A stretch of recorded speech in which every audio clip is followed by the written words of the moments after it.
Welcome to the Disney Wedding Podcast.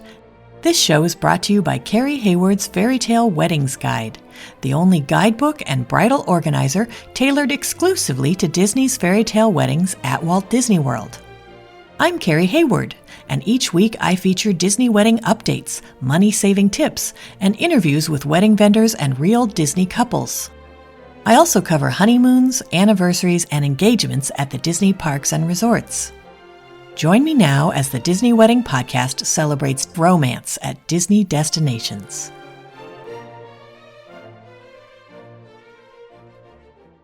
Today on the Disney Wedding Podcast, I am speaking with Disney bride Adrienne Buzzetta about her wedding at the Wedding Pavilion with a reception at the Grand Floridian Ballroom in Salon 6 and a dessert party at the French Island in EPCOT.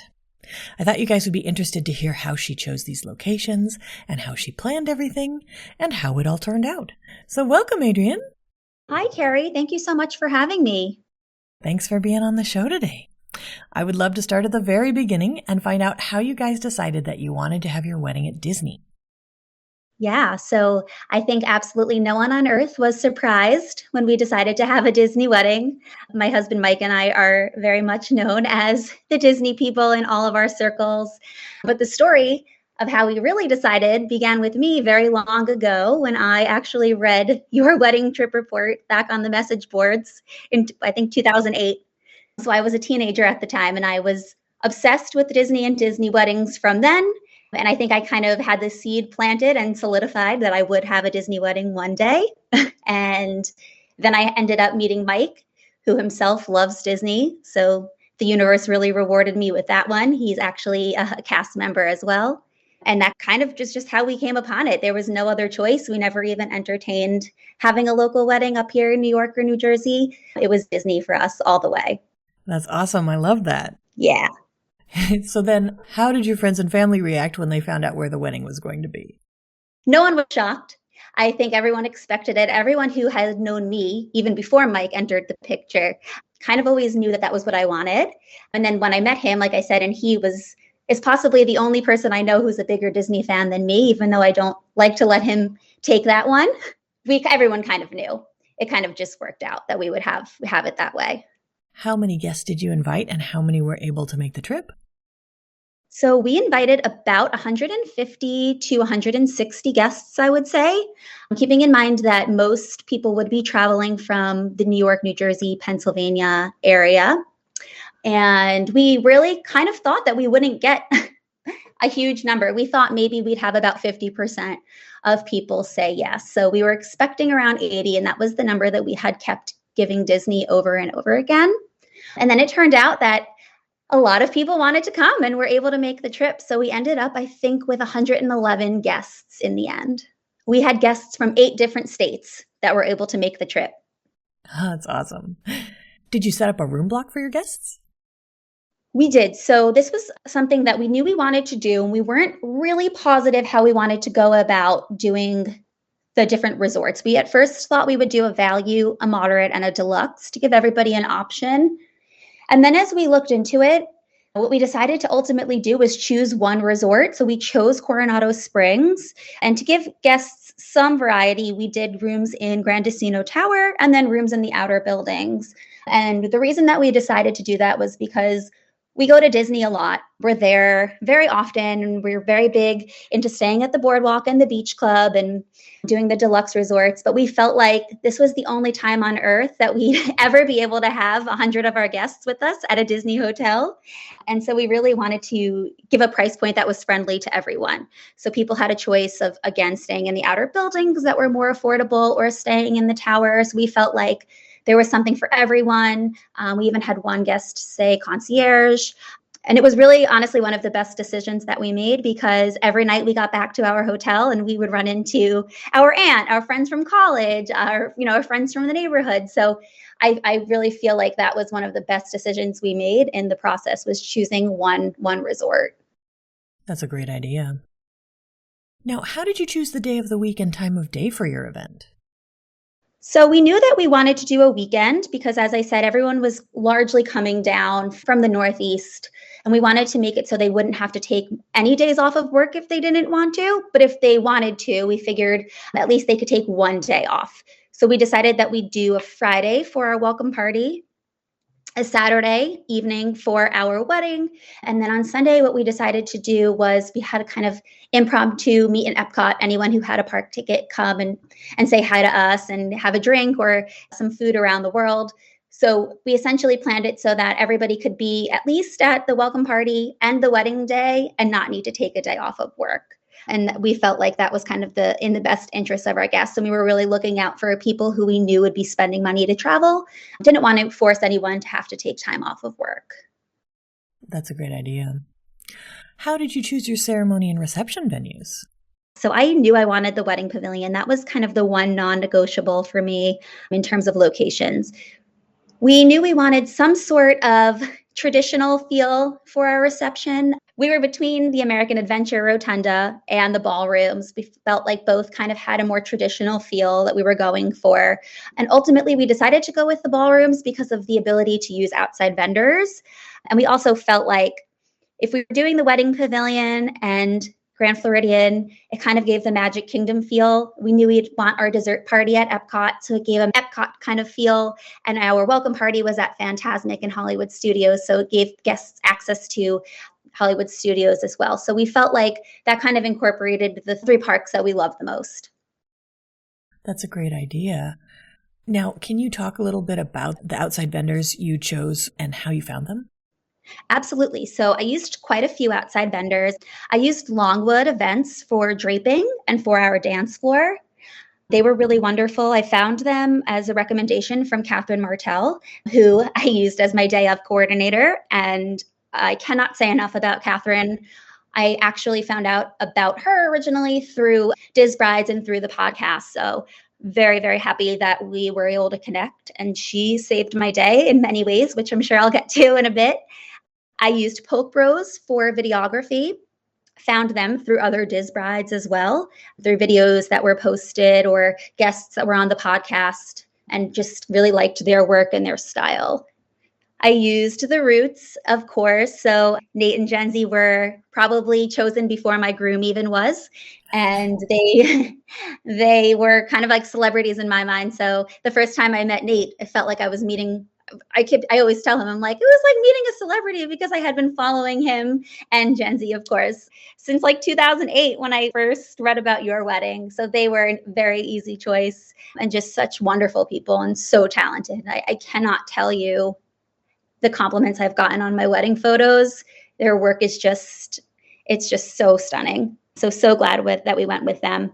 We used Dash of Class Platinum as our DJ. So we went with an outside DJ. This was something that my husband had kind of looked into, and he took the lead on this. And the reason that we went with Dash of Class was that they're an affiliate of a DJ company up here in New York and New Jersey that many of our friends have used and that we've really enjoyed at weddings. So once we found out that they had an affiliate down in Orlando, it was kind of a no-brainer for us. But what really made us decide that we wanted to do that was they also included all uplighting for us and a photo booth in our package. So it ended up being a really financially smart decision as well. And then we used Rev Kev for our officiant. And we used Fifth and Eighth Beauty for hair and makeup, and Beauty by Cabrina for my makeup. And she was flown down from New York. She's a personal friend and just an incredible artist. So we had her come down as well. How did you guys choose Rev Kev for your officiant? So this was another easy choice for me. Just coming off of all of the research that I'd done, I felt like he was so genuine and just had the vibe that we wanted. We actually were married legally about 2 weeks before we came down because we wanted it to be done in the Catholic Church. So we weren't necessarily looking for a super religious ceremony for our Disney wedding, but was kind of important to us to have some elements of that. And Rev Kev was able to give us a really heartfelt wedding ceremony that also had some elements of religion in it as well. And ultimately just felt like he was warm and kind and kind of just had that overall warmth that we wanted from somebody that was marrying us. That's fantastic. Now, you talked about the DJ. Did you add any other kind of entertainment to the ceremony or the reception? We did. So I think this was probably, besides the food, having entertainment and just prioritizing guest experience was number one for us throughout the process.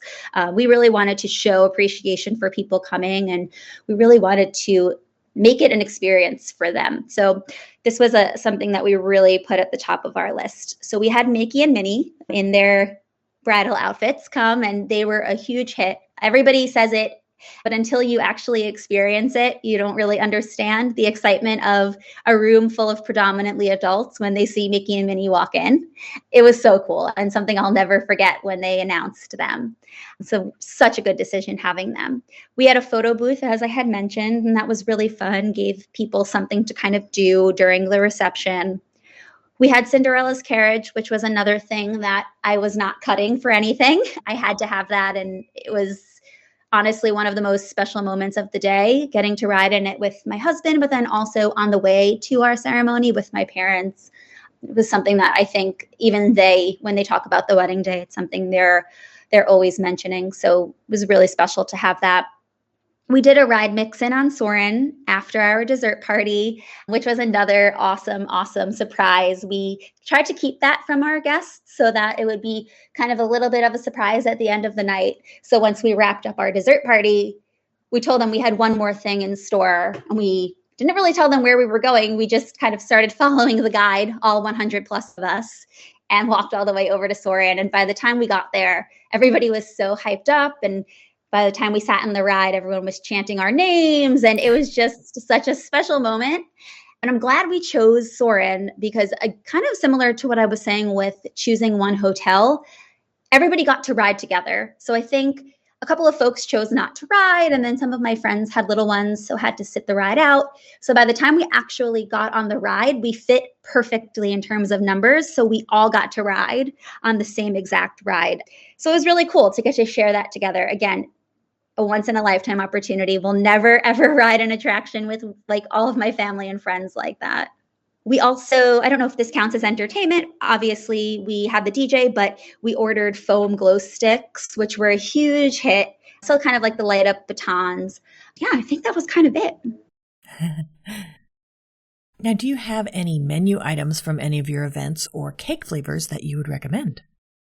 Definitely. So we decided to do Disney foods that we really loved for our welcome party. And I think even more so than the wedding day, all of the feedback that I've gotten from everybody is how much they loved the welcome party food, which is just so funny. So what we decided to do was we didn't serve a full meal since we used the large patio at Fantasmic, and it's not a seated event. We did foods that you normally eat at Disney. Again, we wanted our wedding to feel like a reflection of us and the reasons why we love coming to Disney. And that, of course, includes the food. So we had Mickey chicken and waffles with chicken inside of them, kind of like the ones at Rick's Cafe at Coronado. And we had maple syrup to dip them in. And that was a huge hit. I think people loved eating a Mickey waffle and then biting into it and realizing it was actually chicken in it. We did Mickey pretzels with cheese. We did a Pop-Tart inspired by the ones at Woody's. So we had a chocolate hazelnut one because we love Woody's lunchbox. We also did a sliders bar, which everybody raved about. We did pre-popped popcorn, Mickey bars. So really just that theme park food. And I think that was a hit. Everything from that party I would recommend doing. Just really special and not things that you see at a normal wedding. From the actual wedding day, I think the standout hit was, of course, the cheeseburger egg rolls, which I actually think were more delicious on my wedding day than they ever were. I don't know if it was just that I was starving, but that's something that I look back on and as one of the most delicious things I ate that weekend. We also had a Le Cellier inspired filet that was absolutely delicious. And our cake flavors, I'd recommend all of them. We had 3 different ones because we had a 3-tiered cake. So we did funfetti with buttercream frosting. We did chocolate cake with peanut butter cup frosting. And then the standout hit, which I think is a bit of a sleeper hit, but so good. We did almond cake with raspberry jam, which was kind of inspired by like a 7-layer cookie that we love up here in New York and New Jersey. So that almond and raspberry mix, I think it was such a hit. Everybody loved it. That one, I think, ran out pretty quick because it was the smallest tier. So I may have switched them around and done a larger almond cake and maybe a smaller funfetti. Got it. Okay. For the Fantasmic welcome party, can you tell my listeners a little bit more about that? I know sometimes people are leery of it because Fantasmic gets canceled for weather more often, and sometimes they change the time on you at the last second. Can you just tell my listeners more about how that worked? So actually, both of those things happened. We found out that the time was moved up about a week before. Luckily, one of my invitation makers had recommended putting really early start times on everything. And so we were kind of covered by that. So we had told people to show up earlier than they really needed to originally, but then it ended up being the time that everyone actually needed to arrive. So no edits were needed there. We didn't need to contact people about a new time. We were kind of able to make it work. The weather was probably my biggest stress of the weekend. It looked like rain all day originally in the forecast up until that day. And then that day, I would say around noontime, started to clear up, looked clear for the rest of the day. So we were like, okay, we're in the clear, we're good. We hadn't heard about being moved into an indoor location.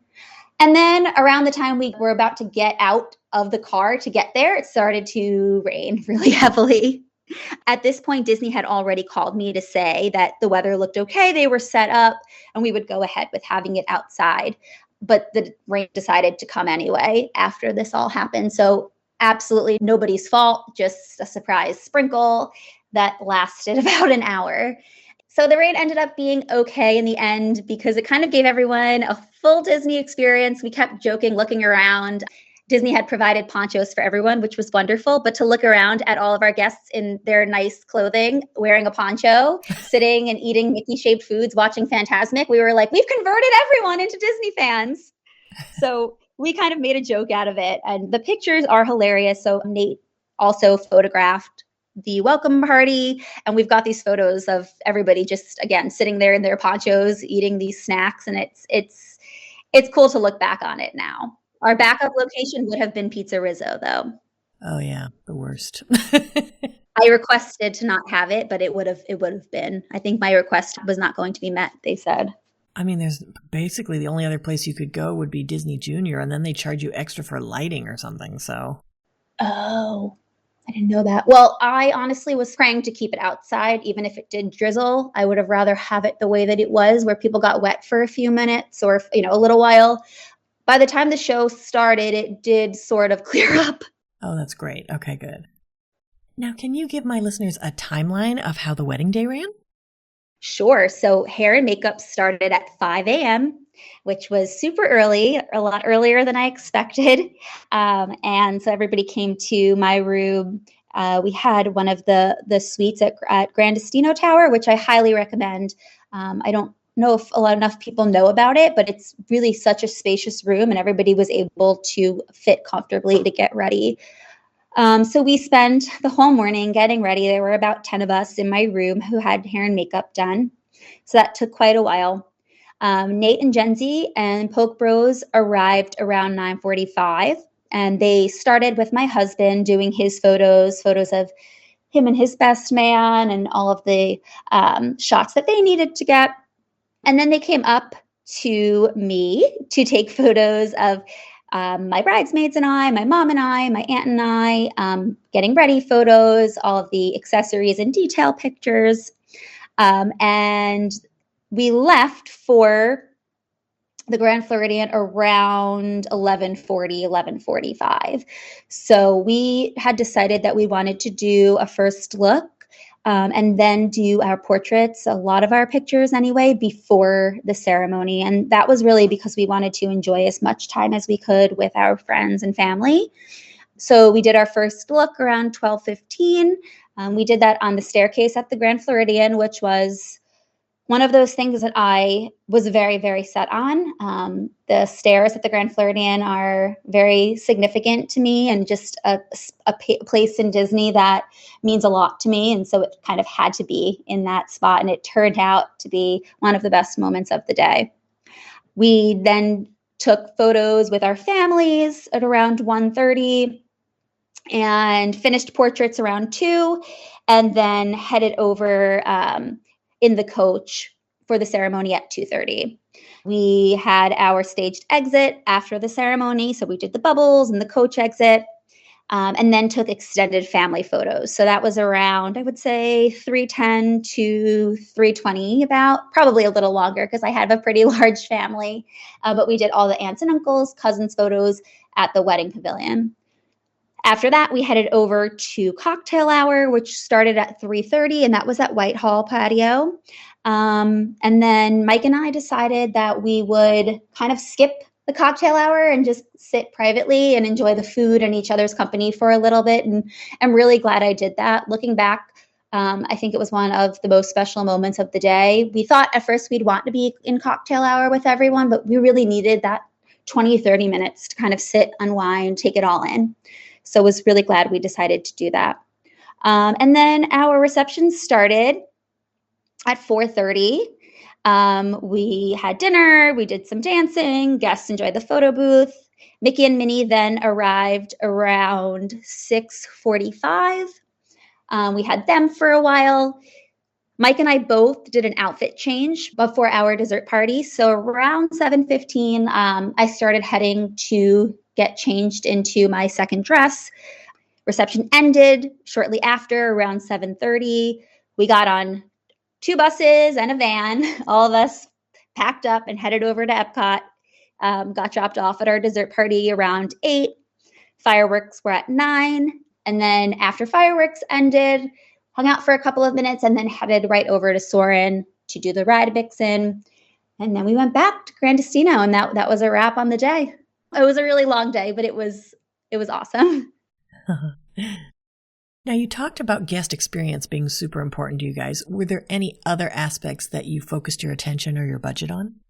Yeah, so food was a huge one for us. I think, and I know I've heard many other brides say this, the cocktail hours up here are very excessive. And that's kind of what we were afraid our guests would be used to, is just having tons and tons of food to the point where it's almost wasteful.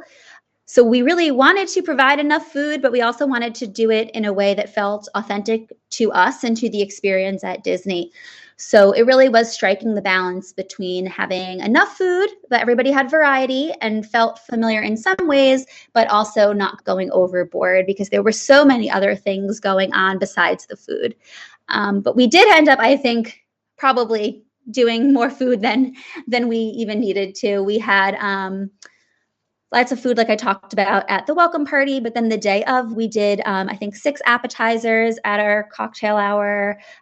We did some signature cocktails. We had one for me, one for Mike, and one for our dog, Leo, who obviously couldn't make the trip down to Disney, but is a huge part of our lives. So we tried to incorporate him anywhere we could. And actually, Rev Kev had put Leo in his sermon to us as well, which was really, really cool. So we like to think our little guy had his moment or two here and there. And yeah, the food, like I said, was just a really important thing. So we did a sit-down meal because that is kind of more traditional for the weddings that we're used to. We did a pretty large spread of desserts at the dessert party. We really wanted people to feel, again, that balance between having a kind of familiar experience, but just in a different way. Got it. And then were there aspects that were less important where you saved your money or just your effort? Absolutely. So I think for me, I focused kind of very little on floral and decor.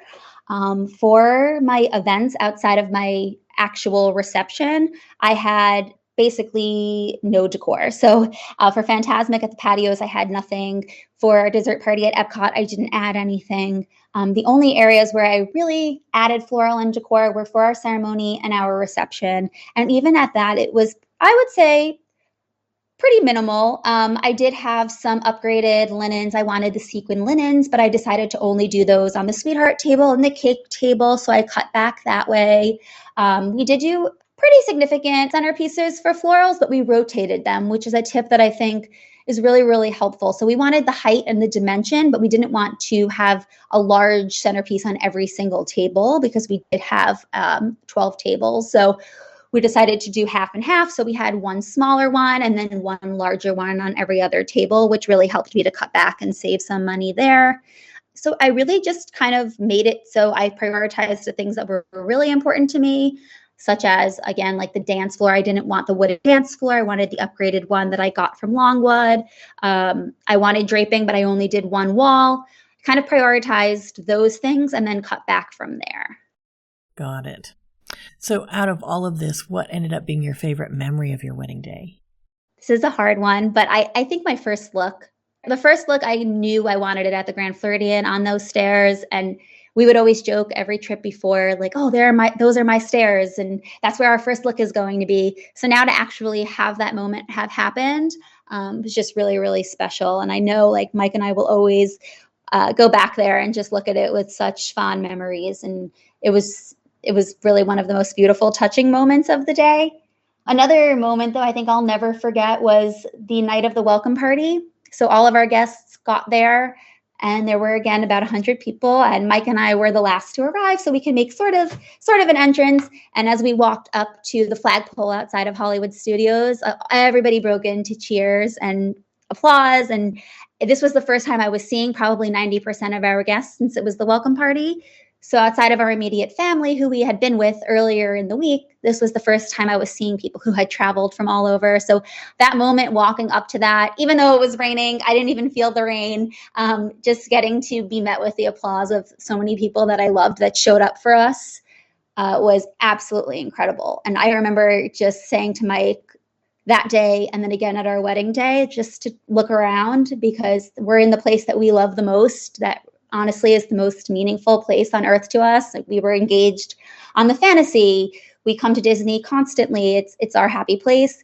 But to look around and to see so many people that we love and cared for that made that trip for us was unforgettable. That's wonderful. Now, did anything go wrong or just not turn out like you expected? So I had quite a snafu with my dress. I had gone for about 3 or 4 fittings before leaving. And I guess I hadn't really walked around long enough in it to notice that it was catching on the bottom of my shoe. Didn't realize it until I showed up to the Grand Floridian for photos.